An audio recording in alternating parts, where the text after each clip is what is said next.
네, 우리 아이들이 하면 말씀만 읽어도 박수가 나옵니다. 네, 너무 좋은 것 같아요. 오늘 또 이 자리 예배 자리에 허락하신 하나님 앞에 감사드리고요. 오늘 모든 처음 시작부터 지금까지 마음이 너무나 벅차오릅니다. 우리 교회에게 주시는 은혜가 너무나 많고 또 재능이 너무 많다는 것을 또 보고 그 모든 재능을 하나님을 위해서 사용할 수 있다는 게 얼마나 귀하고 복된 일인지 모르겠습니다. 우리가 1년에 2번 이렇게 같이 연합 예배로 드립니다. 온 세대 예배로 드리게 되는데 단순히 어른의 예배에 아이들이 들어오는 것이 아니라 그 자리에 참여자가 되어서 하나님을 예배하는 그런 시간을 갖습니다. 올해 특별히 추수감사주일을 맞이해서 또 많이 또 준비해 주셨고 정말로 하나님께서 우리가 준비한 모든 것들 또 기뻐 받으시고 또 앞으로도 계속해서 우리 금천 양문교회를 통해서 세대가 연합하고 다양한 부서들이 다양한 연령대가 함께 모여 하나님을 예배하게 하시기를 또 간절히 소망합니다. 우리 함께 인사했으면 좋겠는데요. 우리 새벽에 오시는 분은 아시지만 우리 홍민희 목사님이 말씀 전하실 때 꼭 하는 그런 인사가 있어요. 그렇죠? 우리가 그 인사말을 같이 했으면 좋겠는데요. 하나님 참 감사합니다. 모든 것이 하나님의 은혜입니다. 우리 한번 이렇게 고백해 볼까요? 먼저 하나님 참 감사합니다. 감사합니다. 모든 것이 하나님의 은혜입니다. 네, 하나님 참 감사합니다. 하나님께서 우리에게 은혜 베풀어 주셨습니다. 네, 우리 또 바깥에는 오늘 또 풍성한 또 음식이 또 준비되어 있습니다. 올해는 가을에는 핫도그가 아니라 지금 돼지를 3마리를 잡고 있습니다. 옥상에도 1마리 있고요, 아래도 또 있는데 이번에 또 한 2분께서 또 이번에 또 섬겨 주셔가지고 저는 이제 핫도그를 늘 생각하고 있었지만 생각지도 않게 풍성하게 또 됐습니다. 참 감사한 것 같아요. 저희 교회가 한 사람의 생각으로만 되는 것이 아니라 다양한 섬김과 다양한 생각들이 하나가 되어서 또 주님의 일을 이뤄가는 것을 보면서 참 감사하고 기쁘다는 생각을 합니다. 자, 이제 오늘 말씀을 나누겠습니다. 제가 부담되는 마음으로 섭니다. 길게 하면 안 되는데 라는 부담감을 갖고 서는데 그래도 또 하나님 예배하는 시간이니까 우리 아이들 다 같이 예배하는 시간이니까 저도 최선을 다해서 말씀을 전하고 여러분들도 귀를 쫑긋 열어서 하나님의 말씀으로 우리 받는 시간 되기를 바랍니다. 자, 우리 함께 말씀을 나누도록 하겠습니다. 사람들은 감사의 이유를 주로 상황에서 찾는 것 같습니다. 올해 직장이 잘 됐으면 감사합니다. 그리고 건강이 문제가 없으면 우리는 감사한 거예요. 우리 하는 사업이나 모든 일에서 지표가 떨어지는 것이 아니라 좀 상승 곡선을 그리고 있으면 우리는 작년에 비해서 지난번에 비해서 모든 것이 나아졌으니까 감사하다라고 그렇게 얘기를 합니다. 하지만 알다시피 우리 현실은 늘 그렇지만은 않습니다. 수확이 풍성한 해가 있는가 하면 어떤 해는 기근처럼 지나가기도 합니다. 가정 형편 그리고 건강, 직장, 자녀의 문제도 매 한 가지인 것 같습니다. 그래서 우리의 삶의 감사 지표가 만약에 상황에 의존하게 된다면 그 지표는 그 오르락 내리락 우리가 반복할 것 같습니다. 근데 오늘 본문 말씀을 보게 되면 성경은 사도 바울의 삶을 통해서 우리에게는 좀 낯선 말씀을 전하고 있습니다. 11절 하반절 말씀을 보니까 사도 바울은 이렇게 고백합니다. 나는 어떠한 형편에서든지 자족하기를 배웠노라 라고 그렇게 고백을 합니다. 사도 바울의 삶에 대해서 우리가 한번 생각해 보면요, 사도 바울은요 로마 시민권자였습니다. 태어날 때부터 로마 시민권자라는 것은 로마에게 있어서 특별한 뭔가를 공헌을 했을 때 그의 자녀들에게 주는 혜택입니다. 그래서 보통 다른 사람들은 군인이 된 다음에 돈을 주고 사거나 아니면 대가를 치러야 되는데 사도 바울은 이미 태어날 때부터 로마 시민권을 갖고 있습니다. 그리고 유대인들의 기준으로 보게 되면 바리새인이었는데 예수님이 바리새인에 대한 질책을 하시긴 했지만 실제로 바리새인은 유대 사회에서 가장 인정받는 사람 중에 사람들이었습니다. 가마리엘의 문화라고 알려져 있습니다. 이스라엘을 대표하는 양대산맥 2명의 스승이 있는데 그 중에 한 명이 바로 가마리엘이었어요. 그리고 산헤드린 공회원이라는 그런 모습을 보게 되면 사도 바울이 예수를 만나기 바로 전에 그의 모습은 인생의 최고점을 찍고 있는 그런 상황이었습니다. 근데 사도 바울이 주님을 만난 이후에는 완전한 추세 반전을 경험합니다. 그가 자랑하던 것, 그가 사람들에게 인정받는 모든 것들이 이제 하나하나 그의 손에서 떠나가는 것을 경험합니다. 사람들의 눈에 볼 때는 아마도 영광의 상승장에서 이제는 하락장으로 떨어진 것 보입니다. 어떻게 보면 너무 높은 자리에 있었기 때문에 지금 그가 낮아지는 모습은 인생의 자유낙하라고 부를 만한 그런 상황이기도 합니다. 근데 사도 바울은요, 오늘 이 자리에서 우리가 생각하지 못할 그런 고백을 합니다. 나는 어떤 형편에든지 자족하기를 배웠노니라고 고백을 합니다. 인생의 그래프가 떨어지는 상황 속에서 그는 그리스도 안에 있는 참된 만족의 가치를 배우고 또 하나님 앞에 원망하는 것이 아니라 만족함과 감사함을 고백하게 됩니다. 어떠한 형편에든지 나는 자족하기를 배웠노니 라는 이 고백이요, 우리 추수감사절의 핵심을 가장 정확하게 말해줍니다. 추수감사절은 단순히 우리의 풍성함에 대해서 축하하고 감사하는 날이 아닙니다. 풍성하든지 부족하든지 하나님 안에서 감사할 수 있는 그 신앙을 확인하는 날입니다. 그래서 오늘 말씀을 통해서 하나님께서 우리에게 주시는 그리스도인들의 자족의 비견을 우리가 발견하면서 우리가 부할 때나 우리가 또 사람들 앞에 인정받을 때나 또는 비천하고 궁핍하고 가난할 때나 모든 상황 가운데 하나님 앞에 만족하고 감사하는 우리 그리스도인들의 신앙의 모습을 다시 발견하게 되기를 주님의 이름으로 축원합니다. 사도 바울은 먼저 이렇게 말합니다. 내가 궁핍 때문에 이런 말을 하는 것이 아니다 라고 우리 11절 말씀 앞부분에 그가 고백을 합니다. 빌립보서의 맥락을 보게 되면 사도 바울은 앞서서 빌립보의 교회가 자신을 도와준 것에 대해서 우리가 연보라고 말하는데 그것을 아주 크게 감사했습니다. 근데 감사한 이유가 사도 바울의 어떤 물질적인 궁핍함을 충족시켜 주었기 때문이 아니에요. 그런데 사람들이 이것을 오해할 수 있었기 때문에 사도 바울이 이것을 하나하나 자세하게 얘기를 합니다. 사도 바울이 감사했던 것, 빌립보 교회에 있는 성도들이 자기에게 물질적인 후원을 해줬을 때 물질이 좋아서라고 고백한 것이 아니라 빌립보 교회도 물질적으로 아주 어려운 처지였는데 그런데 복음의 사역을 감당하는 사도 바울에게 자신의 어떻게 보면 살을 잘라서 또 뼈를 깎아서 어려운 형편에서 연보를 준비해서 그에게 주었다는 것은 바로 빌립보 교회도 이제는 복음의 사명에 동참하기로 결단했다는 것이에요. 그래서 사도 바울은 들어온 어떤 금액 때문이 아니라 그 일에 동참하고자 하는 그 마음에 대해서 너무 귀하게 여겼고 또 그것을 감사 고백합니다. 하지만 그의 말이 오해 소재가 있기 때문에 바울은 내가 궁핍 때문에 이런 말을 하는 게 아니다라고 분명하게 밝혔습니다. 그리고 나서 이와 반대로 바울은 이렇게 말합니다. 어떠한 형편에든지 나는 자족하기를 배웠다라고 얘기를 합니다. 그래서 오늘 말씀을 우리가 보면서 자족하기를 배웠다라는 이 말씀을 우리가 좀 주목하기를 원합니다. 여러분, 먼저 자족이 무엇일까요? 사도 바울 당시에 자족이라는 표현은 원래 스토아 철학에서 사용되던 그런 표현입니다. 그러니까 성경적인 언어가 아니라 자족이라는 표현은 철학적인 언어였습니다. 이 스토아 철학에서 자족이란 이런 의미를 갖고 있는데요. 외적 환경과 상관없이 흔들리지 않는 그런 평정을 뜻하는 거예요. 주변에서 어떤 일이 일어나도 나는 흔들리지 않는다. 나는 그런 사람이다. 라는 거예요. 그래서 스토아 철학에서 말하는 자족이란 개인을 기반한 자족이에요. 내가 그런 사람, 내가 흔들리지 않는 사람, 나는 평정심을 갖춘 사람이라는 고백이 바로 이 자족이라는 표현입니다. 그래서 여러분, 자족이라는 표현을 아마 영어로 들어보신 분들은 아실 겁니다. 영어권에서는 이것을 self-sufficient이라고 하죠. 그래서 self라는 것을 통해서 나라는 것을 지금 얘기하고 있는 거예요. 자족이라는 표현은 자기 만족이라고도 우리가 할 수 있습니다. 근데 사도 바울은 오늘 자족의 의미를 전혀 다르게 말합니다. 자족의 다른 방향성이 우리에게 있다는 것을 분명히 얘기해요. 그래서 우리 한번 13절 말씀을 읽어보도록 하겠습니다. 내게 능력 주시는 자 안에서 내가 모든 것을 할 수 있느니라. 아멘. 그래서 사도 바울이 말하는 자족은 스토아 철학의 어떤 이념이 반영된 그런 자족이 아니고 또 우리가 어떤 종교에서 말하는 내려놓음 그리고 삶에 통해서 어떤 도의 경제에 이르렀기 때문에 우리가 평정심을 유지한다는 의미가 전혀 아니에요. 이 말씀은 내게 능력을 주시는 분이 계시기 때문에 내가 만족할 수 있다라는 그런 고백입니다.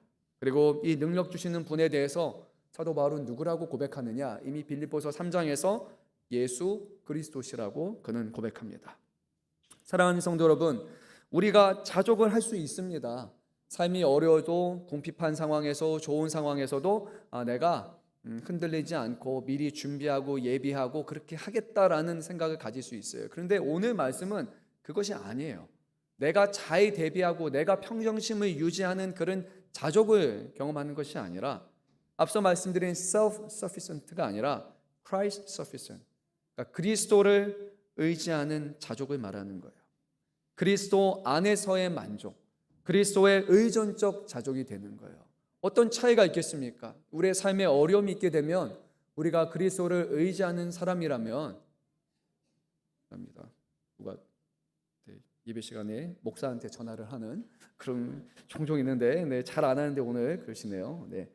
우리 성도님 아니었으면 좋겠는데 자 보겠습니다. 죄송합니다. 중간에 끊겼어요. 여기서 말하는 자기 만족이라는 것이 내가 그냥 그렇게 재정을 잘 이렇게 감당해서 또 어떤 지출을 줄여가지고 그러니까 모든 부분에 그렇게 해서 하는 것이 아니라 그 모든 과정에서 우리가 때론 경제적이거나 어려움이 있게 되면 하나님 앞에 할 것을 하지 않습니다. 몸이 건강하지 못하면 몸이 불편하게 되면 하나님 앞에 드리는 시간도 줄어들게 되고요. 그리고 물질적인 부분도 줄어들게 되고요. 또 우리의 삶에 고민과 어려움이 많다 보면 우리는 하나님 앞에 드릴 것을 우선순위로 드릴 것이 아니라 점점 감하는 일들이 벌어날 수 있다는 거예요. 근데 사도 바울이 말하는 자족이라는 것은 그 중심이 그리스도 안에서의 만족이기 때문에 우리의 삶의 우선순위를 하나님 앞에 드리는 것을 결코 타협하지 않는다라는 거예요. 시간을 하나님 앞에 드리는 것도 타협하지 않고 우리의 물질적인 부분도 하나님 앞에 드리는 것을 우선시한 다음에 하나님의 드릴 것을 다 줄이고 나서 그 다음에 내가 살아갈 것을 살겠다라는 게 아니에요.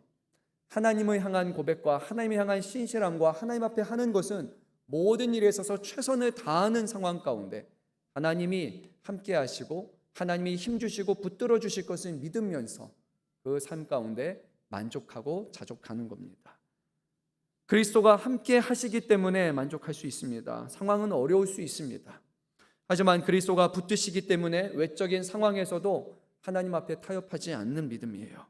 그리고 모든 상황 가운데 하나님이 능력을 주심을 믿기 때문에 평정심을 유지하면서 하나님을 섬기는 것에 전혀 다르지 않는 그런 믿음으로 살아가는 것이 바로 오늘 성경에서 말하는 자족이라는 것입니다.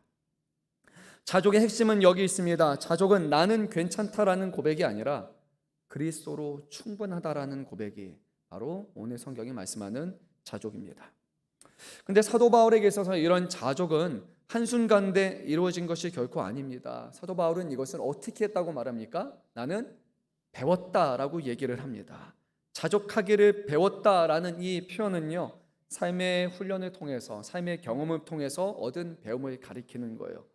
당연하게 되는 게 아니에요. 그냥 하나님이 마음에 감동을 주셨으니 내가 무조건 하겠습니다. 여러분, 한 번은 돼요. 근데 우리가 어떤 일들이 반복하게 되거나 어떤 어려움들이 상황이 더 어려움에 처하게 되면요, 우리는 그런 감동과 우리는 그런 마음으로 되지 않아요. 이것은 배워야 되는 것이고 이것은 훈련해야 되지 가능한 것이지 이것은 우리의 마음과 우리의 감정에 따라서 이루어지는 것이 결코 아니라는 거예요. 사도 바울에게 있어서 배움이란 고난과 말씀에 대한 순종을 통해서 길러진 마음이고 신뢰와 순종을 통해서 자신이 증명된 그 삶을 가리키는 거예요. 근데 우리가 잘 알다시피 사도 바울이 겪은 고난이 참으로 많았습니다. 고린도후서 11장 23절 말씀을 보게 되면 그가 몇 가지 정도를 얘기합니다. 제가 한번 읽도록 하겠습니다.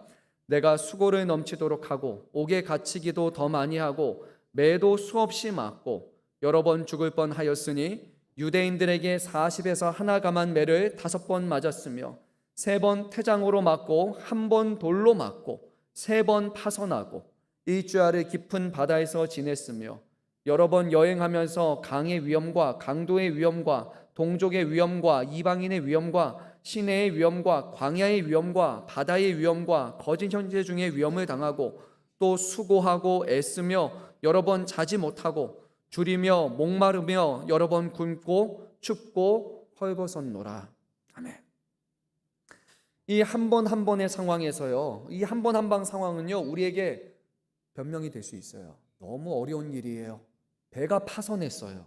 그러면 하나님 이 길이 아닌 것 같습니다. 저는 이거 감당하지 못합니다. 그만하겠습니다. 얘기할 수 있어요.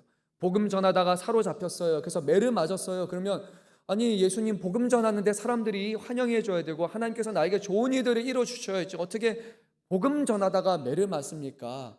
주님 기쁘시게 하는 일을 하다가 고난을 당합니까? 어떻게 일주일을 바닷속에서 지냅니까? 줄이고 목마르고 굶고 헐벗는 일을 어떻게 주님을 위해서 한다고 하는데 내가 그런 일을 어떻게 겪습니까? 하나님 이거 너무 말이 안 돼요. 하나님 어떻게 나한테 이러실 수 있습니까? 사도 바울이 이런 말을 할 수 있었겠죠. 사람이라면 충분히 그렇게 말할 수 있습니다. 그리고 하나하나를 이유를 대면서 하나님 저는 못하겠습니다라고 두 손 들고 그는 포기하고 뒷걸음 칠 수도 있었을 것입니다. 그런데 사도 바울은요 그렇지 않았습니다. 오히려 한 걸음 한 걸음 앞을 향해 나아갔습니다. 그는 그리스도를 신뢰하였기 때문에 그리스도 안에서 이 고난과 어려움 가운데 주님이 함께 하시기에 내게 능력 주시는 자 안에서 내가 모든 것을 할 수 있느니라라고 그는 불속으로 들어가는 믿음을 보였던 거예요.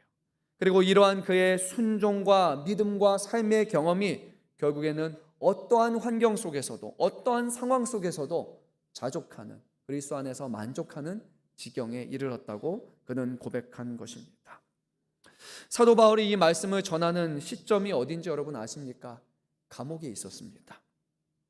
빌립보서 1장 20절에서 25절 말씀을 보면 사도 바울이 어떤 얘기를 꺼내냐면 삶과 죽음에 대해서 얘기해요. 그 말은요, 지금 사도 바울은 죽음을 내다보고 있다라는 거예요. 예수를 믿어서 예수를 열심히 믿었더니 가장 높은 자리에서 아마도 유대인들 중에 열 손가락에 뽑힐 정도의 가장 높은 자리에서 이제는 로마 시민권을 갖고 있는데도 불구하고 감옥에 갇혀서 죽을 날을 바라보는 그 상황이었단 말이에요. 근데요 여러분 로마 감옥을 조금 더 생각해 보면요 우리가 생각하는 오늘 수용소하고 다릅니다. 감옥에 가면 삼시세끼 밥이 나오잖아요. 근데 로마 감옥은요 밥을 안 줍니다. 거기는 형벌을 집행하는 장소가 아니라 예심, 구금하는 장소였기 때문에 로마 감옥은 국가가 밥을 주지 않아요. 그래서 고대 문헌들을 보면 세우스스 그리고 리비우스 요세푸스들의 고대 문헌을 참고하고 또 로마의 마메르티누스 감독의 현장을 연구한 결과를 보니까 어떠냐면 취사 시설이 없어요. 식량 배급 시스템이 아예 거기는 없어요. 그러니까 감옥에 갇혀 있는 동안 밥을 하나도 안 주는 거예요. 그래서 수감자의 생존은 전적으로 가족과 친구와 후원자에게 의존해야 돼요. 누가 밥 사주지 않으면 밥 줄 친구가 없으면은 밥을 먹지 못하는 그런 상황이에요. 누가 도와주지 않으면 몇 날 며칠은 그는 굶어야 할 만했습니다. 근데 사도 바울은요 오늘 뭐라고 고백하느냐? 어떠한 형편이든지 나는 자족하기를 배웠다고 말합니다. 며칠을 굶었을까요? 그가 며칠이나 굶었을까요? 사람들이 늘 바울에게 와서 먹을 것을 다 줬을까요? 그렇지 않잖아요. 각자 먹고 살아가는 형편이 얼마나 어렵고 바쁩니까? 근데요 사도 바울은 굶으면서도 굶주리면서도 예수님을 한 번도 원망하지 않습니다. 자신을 돕지 않는 교회들에게 내가 너에게 복음 전했고 내가 너희 위해서 어떤 것을 했느냐, 밥 한 번 얻어먹지 않고 나는 텐트 메이킹 하면서 내가 너희들에게 베풀고 복음 전하지 않았느냐, 근데 어떻게 너희가 나에게 돌봐주지 않느냐, 이렇게 굶주리고 있는 나에게 어떻게 후원하지 않느냐라고 사도 바울이 원망하는 편지를 쓴 적이 한 번도 없습니다. 오히려 사도 바울은 그 모든 과정을 하나님께서 함께 하시기 때문에 이미 이곳에 이르기 전까지 수많은 고난과 수많은 배움을 통해서 자족에 이른 상황이었기 때문에 그곳에서도 그는 주님으로 인해 나는 만족합니다라는 자족의 고백을 할 수 있었던 겁니다. 사랑하는 성도 여러분, 오늘 우리가 추수감사절을 기념하면서 이런 질문을 했으면 좋겠어요. 올 한 해 동안 여러분 무엇을 배우셨습니까? 어떤 성경적인 지식을 배우는 것을 말씀하고 있는 거 아니에요. 예수님을 굳건히 믿고 예수님만을 의지하는 그런 믿음 안에서 여러분 올 한 해 동안 우리가 어떤 것을 배웠습니까? 풍성함이든지 우리 인생의 부족함이든지 건강할 때든지 건강하지 않을 때든지 우리의 기도하고 간구한 것이 응답이 되거나 응답이 되지 않든지 우리의 삶의 지표가 점점점 떨어지는 상황 속에서도 자족하고 만족하는 법을 배우셨습니까? 우리 주님만을 신뢰하는 법을 우리는 배웠습니까? 우리가 예수 안에서 고난을 당합니다. 어려움을 당합니다. 그런데요, 고난을 당했는데 고난을 이겨냈다라는 것이 결코 끝이 돼서는 안 돼요. 이 고난을 통해서 우리가 무엇을 배웠는지를 분명하게 점검해야 되는 겁니다. 사도 바울은 일체의 자족함을 배웠다고 우리에게 고백합니다. 사랑하는 성도 여러분, 올 한 해 동안 좋은 일도 있었을 것이고요, 어려운 일도 있었을 것입니다. 하나님 앞에 기도한 것이 응답이 되기도 하고, 하나님 왜 응답하지 않습니까? 왜 차도가 일어나지 않습니까? 어쩌면 아직 우리의 마음속에 불안함과 또 하나님 향한 원망이 있을 수도 있습니다. 근데 그 모든 과정을 통해서 우리가 바라봐야 됩니다.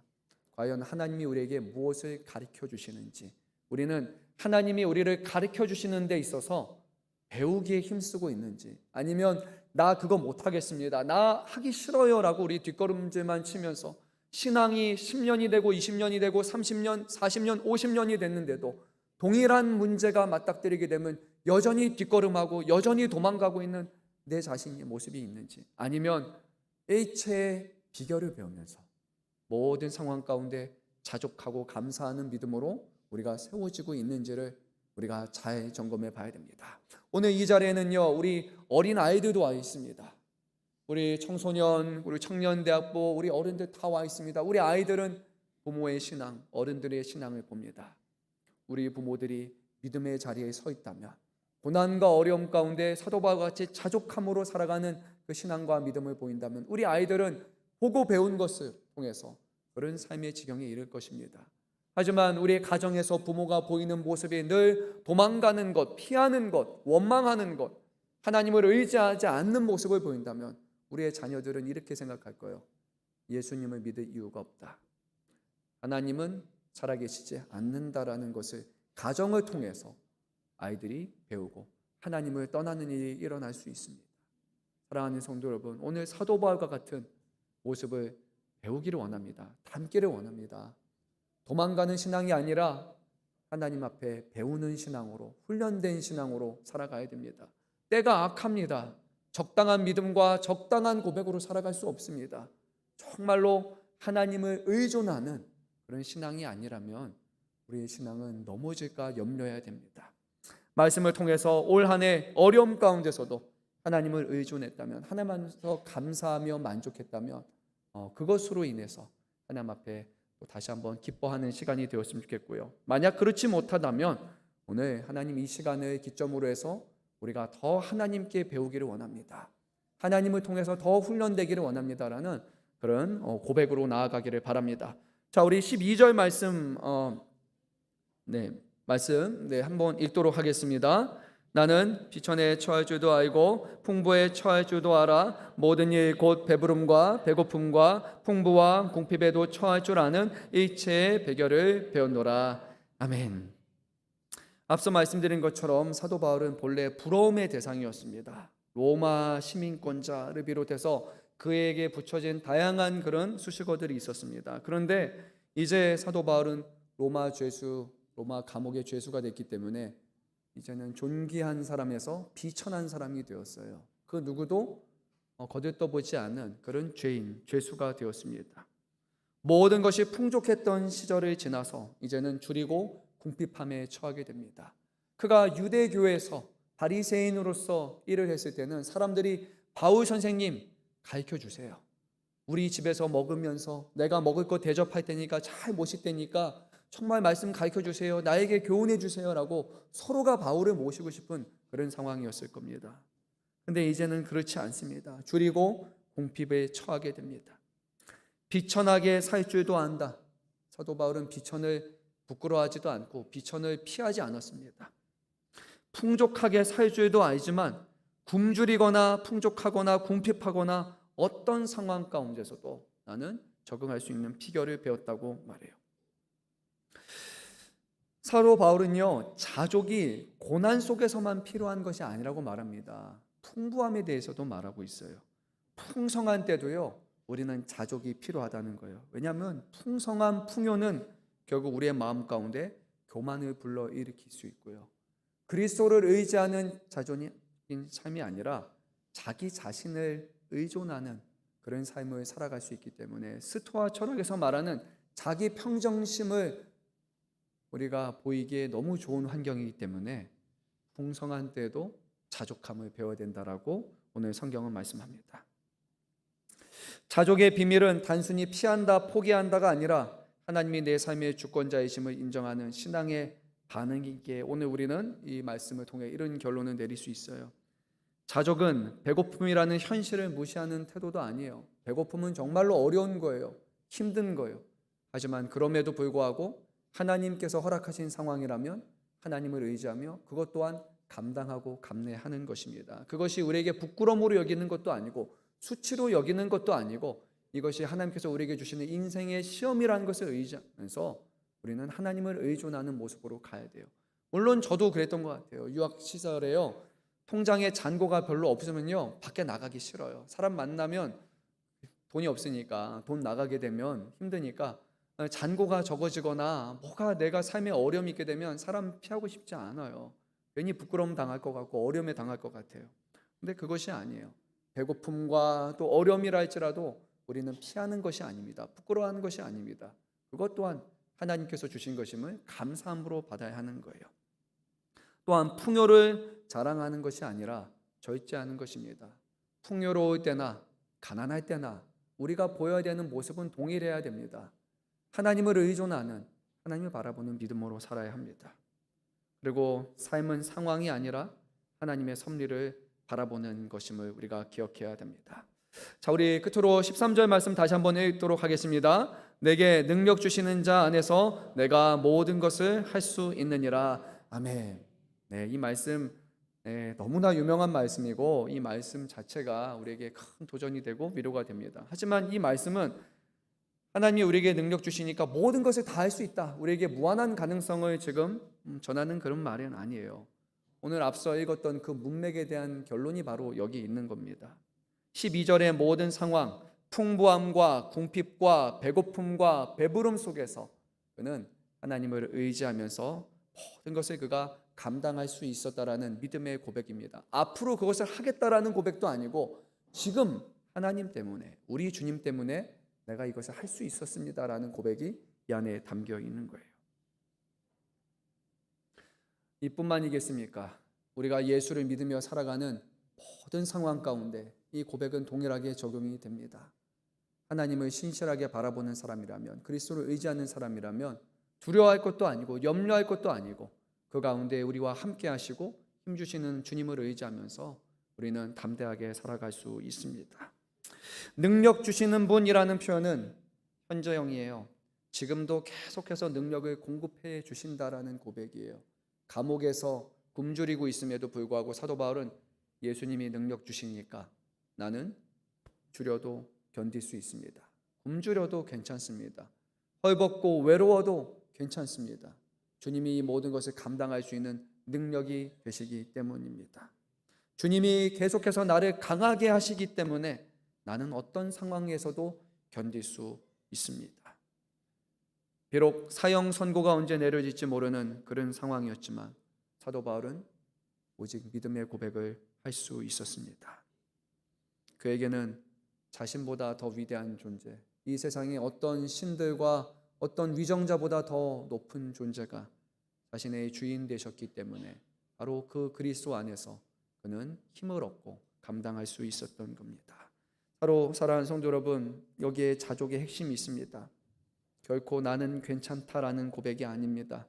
그리스도로 충분하다라는 고백입니다. 그리스도 때문에 할 수 있다라는 고백이 되어야 됩니다.